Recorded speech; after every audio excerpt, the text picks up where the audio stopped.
It's that time again, my darling subjects. Allow me to weave you a tale. This is my husband called me a Volvo. I still remember the conversation early in our relationship as I filled out some silly online quiz. If I was a car, what type of car would I be? I'd ask. A Volvo, he replied without hesitation. A Volvo? I repeated, wrinkling my nose. What's wrong with a Volvo? He'd ask. Volvos aren't sexy. No woman wants to be a Volvo.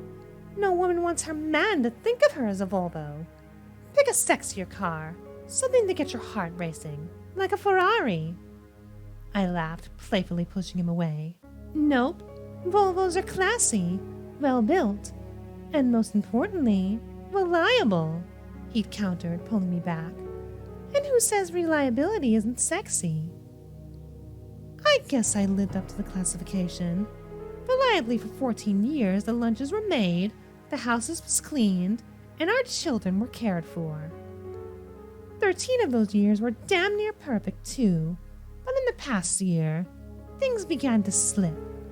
I think my gut knew before my head, and when I found his second phone, I couldn't deny it anymore. And boy, was she a Ferrari. All curves, fake lashes, and flawless skin. I felt like a coward, but I sat on it for a few weeks, hoping maybe he'd get tired of her. Maybe we could save us. No one drives a Ferrari as their everyday car, right? Then one night, he came home with papers. Something about needing to take out some investments. He said it was business, but my bet was more fake lashes. We fought, and he was gone when I woke up the next morning. I dropped the kids off at school and went to a car rental agency. Since he only used his phone for liaison messages and unimpressive dick pics, I figured he wouldn't notice the tracking software. I wanted to catch them in the act, so I wouldn't be in my van. Out of sheer spite, I demanded a Volvo. They had talked about her family's cabin, and judging from the direction on the app, that's where they were headed. I caught up to them in no time.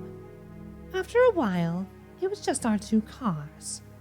I let myself creep close enough to see their silhouettes. I saw her head move down to his lap. I felt my vision blur as my foot pressed the accelerator. I rocketed past them, then slammed on the brakes. He swerved, and I saw the car disappear down the steep embankment. There was no one around, so I backed up and looked down at the mangled wreck below. The smoke quickly turned to gentle licking flames. I saw a bloodied fist bang the driver's side window desperately. It became weaker and weaker, and then slowly it stopped. Later, after I had composed myself, I dropped the car back at the rental agency. How did it drive? Asked the cheerful agent. A bloodied fist banging the window flashed through my mind, and I smiled. Typical Volvo. Ever so reliable. My! Quite the spooky tale we have here. A tale of revengeance, of lustfulness, and of adultery! That said, however, that was quite spooky. Spooky enough to scare my socks off. But that isn't the end, my darling subjects, for there are more tales to be told. Stay tuned.